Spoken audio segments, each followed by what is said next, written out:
Hello students, welcome to Anne's classes. Let's do ratio and proportion, exercise 9C. Question 7. So we are with question 7. Jay Singh and Vijay Singh start a business by investing 6 lakh rupees and 9 lakh rupees respectively. That means now there are two people here, Jay Singh and Vijay Singh. Now they're going to start a business together. Now each one has invested. That means each one has put a certain amount of money into this business. Now this first amount, that is 6 lakh, is invested by the first person mentioned here, that is Jay Singh. And the second amount that is mentioned here, that is 9 lakh, is invested by the second person, that is Vijay Singh. Okay, so two people have started a business and they have invested these amounts of money. At the end of the year, they earn a profit of 1,50,000. That means after they started their business, after 1 year, they have got some money. Profit means they have gained some money. And what is that amount? 1,50,000. Now the question is, what is the share of Vijay Singh in this profit? So when they invested, they put certain amount of money, isn't it? Now when they get a profit also, they will share that profit. Now the question is, how much did Vijay Singh get from this profit?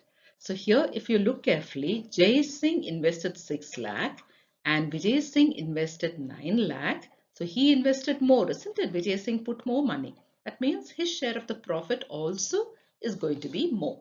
So now let's begin by writing down our statements. First one, amount invested by Jay Singh is 6 lakh rupees. So this is the amount that Jay Singh invested. Amount invested by Vijay Singh is 9 lakh rupees. So this is what we know, and ratio of the investments is what we need to find out. Ratio of the investment will be amount invested by Jay Singh, that is 6 lakh rupees, is to, we are finding the ratio, isn't it, is to 9 lakh rupees. Now ratio we know has to be simplified to the lowest term. So here we're going to put it first in the form of a fraction. 6 lakh by 9 lakh, and we're going to reduce it to the lowest term. So here we're going to cancel the zeros. So here we have 1 0 in the numerator denominator. Keep cancelling the zeros. So here we're cancelling 1 on top, 1 down, 1 on top, 1 down. Now we have only 6 over 9 left. Now even this can be reduced to the lowest term. Both are there in the tables of 3. So let's write that first. So this is now 6 by 9. Now let's divide both by 3. So divide this by 3, divide this also by 3. So what do we get? 3 2s are 6, 3 3s are 9. So the ratio, if we have to put this in the form of ratio, it is 2 is to 3. So what have we found now? We have found the ratio of the investments, and that is 2 is to 3. Now the total profit, remember, is 1,50,000. Profit is what they got at the end of the year. Now here, Vijay Singh's share. Now what will his share be? To find his share, this is what we need to apply. We need to say Vijay Singh's ratio. Now here we have 2 is to 3, isn't it? So the first ratio will belong to Jay Singh, the first term of the ratio. The first term of the ratio is Jay Singh's. The second term of the ratio is Vijay Singh's. So here when we say Vijay Singh's ratio, we are talking about his share here, the second term. So that is going to be 3. So let's write 3 by the sum of the ratios. Sum of the ratio means 2 plus 3. The ratio is 2 and 3. So sum of the ratios 2 into 3 into the total profit, which is 1,50,000 rupees. Now all we have to do is simplify this. So this is going to be 3 by 5. 2 plus 3 is 5 into 1,50,000. And now we can cancel. Here we can cancel 5 and this number 1,50,000. So let's do that. This is 5 ones are 5. So here 5 threes are 15. 1, 2, 3, 4. 4 zeros. 1, 2, 3, 4. 4 zeros we have now. Now we just have to multiply. That is 3 into 30,000 this is. So first multiply the numbers. 3 threes are 9 and add the zeros. 1, 2, 3, 4. So 90,000. That means Vijay Singh's share here is rupees 90,000. So we have found his share. He's getting the bigger part of the share because he invested more money. So this is the amount that Vijay Singh gets. So Vijay Singh's share is 90,000 rupees. Question 8. Out of 350 students, 150 are girls. Find the ratio of the number of girls to the total number of students. So here we've been given the total number of students and the number of girls. We have to find the ratio. So let's first write down the total number of students is 350. The number of girls is 150. Now the ratio of number of girls to the total number of students. So number of girls is how much? 150. So that is 150. So we can write that here. 150 is 2. We're asked to find the ratio to the total number of students, and that is 350. So 150 is to 350. Now the first step is we write it in the form of a fraction, 150 by 350. Cancel what you can, the zeros. Now we have 15 by 35, which we can reduce to the lowest term because both are divisible by 3. By 5, both are divisible by 5. So let's divide both by 5 and see what we get. 5 threes are 15 and 5 sevens are 35. So we've got 3 by 7. So the ratio here is 3 is to 7. So we have found the ratio of the number of girls to the total number of students. This is the first question. Now we have to find the ratio of the number of boys to the number of girls. So total number of students is 350. We know the number of girls is 150. If we have to find the ratio of the number of boys to the number of girls, we need to know the number of boys, and that is not given to us in the question. But we know the total number of students is 350, number of girls is 150. So to find the number of boys, all we have to do is subtract 350 and 150. So 350 minus 150 will give us the number of boys. Let's do that. 350 minus 150, 0. 3 minus 1 is 2. So we have found the number of boys to be 200. So now we can find the ratio. So let's do that. So ratio of the number of boys, and number of boys we found out to be 200, to the number of girls, and this is given to us in the question, number of girls is 150. So let's write that. So 150. Let's write this in the form of a fraction, 200 by 150. Cancel what we can. Now we have 20 by 15. Both are divisible by 5 again. So let's divide both by 5 and see what we get.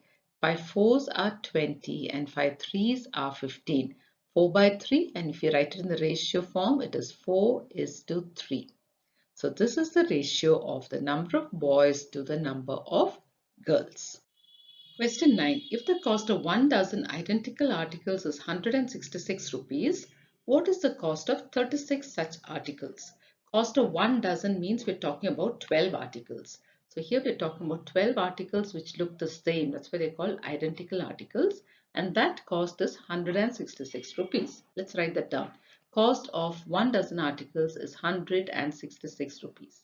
Now we have to find the cost of 36 such articles. So first we have to find the cost of one article and then find the cost of 36 such articles. So cost of one article, to find that we take the cost of 12 articles divided by 12 and then we will get this. So let's do that. 166 divided by 12. 12 ones are 12 minus 4, bring down 6, it becomes 46. Now get a number close to it. 12 threes are 36. Minus 0, 1. Now a remainder is 10. So we're going to continue with our division by putting a point here and carrying that point up. So I'm going to put a point here and carry that point up. Now in our quotient, once you put the point, you can put any number of zeros. So I'm going to put a 0 here and bring that 0 down. So now my number becomes 100.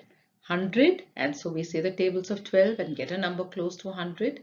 12 eighths are 96. So we can write that 12 eighths are 96. Minus, let's subtract now. 100 minus 96 is 4. So our remainder again is not 0, it is 4. So I'm going to add one more 0 here. Let me add that 0 and bring that 0 down next to 4. So now it's become 40. 40. Now let's say the tables. 12 twos are 24, 12 threes are 36. I can get a number close to this. So 12 threes are 36. So we write 36. Now when I subtract 40 minus 36, again I'm going to get 4. So can you see here the remainder was 4 and I added a 0, got 40. Again the remainder is 0. So if I add a 0, it's going to become 40 and this is going to continue. So I'm going to stop with this. 13.83 is the cost of one article. So the cost of one article is 13 rupees 83 paisa. Now we have to find the cost of 36 such articles. That is 13 rupees 83 paisa. We have to multiply this by 36. So let's do the multiplication. This is a decimal number. So when we multiply, we ignore the point and we multiply and later we put back the point. So let's do that. 6 threes are 18. Carry 1. 6 eighths are 48 plus 1 is 49. That means we carry 4. 6 threes are 18 plus 4 is 22. So 2 carry 2 again. 22, so carry 2. Then 6 ones are 6 plus 2 is 8. Now we're going to multiply with 3. So let's begin. 3 threes are 9. 3 eighths are 24. Carry 2 here. Then 3 threes are 9 plus 2 is 10, 11. Carry 1. So here we carry 1. 3 ones are 3 plus 1 is 4. So we write 4 here. Now let's add this up. 8, 9 plus 9 is 18. Carry 1. 2 plus 1 is 3. 3 plus 4 is 7. 8 plus 1 is 9 and we have 4 here. Now remember in the question there are 2 decimal places. In our answer also there should be 2 decimal places. So we can put a point here. So what is our final answer? Cost of 36 such articles is 497 rupees 88 paisa. This is our final answer. Question 10. A car moves with uniform speed and covers 180 kilometers in 3 hours. In how much time will it cover 240 kilometers? So here they're telling us about the distance and the time taken. Here they're asking how much time will it take to cover 240 kilometers. So let's begin by saying the time taken by a car to cover 180 kilometers given to us already, isn't it? Is 3 hours. Now we have to find out for 240 kilometers how long will it take. So let's find the time taken to cover 1 kilometer. So the time taken to cover 1 kilometer will be 3 divided by 3 hours divided by 180 kilometers. We can leave it like this or we can reduce it to the lowest term. Both are divisible by 3. So let's divide both by 3 and simplify it. So 3 ones are 3. Now 180, 3 sixes are 18 and a 0. So 1 by 60 of an hour. This is the time it will take to cover 1 kilometer. Now we have to find out time taken to cover 240 kilometers. So that will be 240 into 1 by 60. So let's work that out. Let's cancel the zeros first. So I can cancel the 0. I can cancel 24 and 6 4s are 24. So here 4 into 1 we multiply and that is 4. So that means the time taken to cover 240 kilometers is 4 hours. So we can write it down there.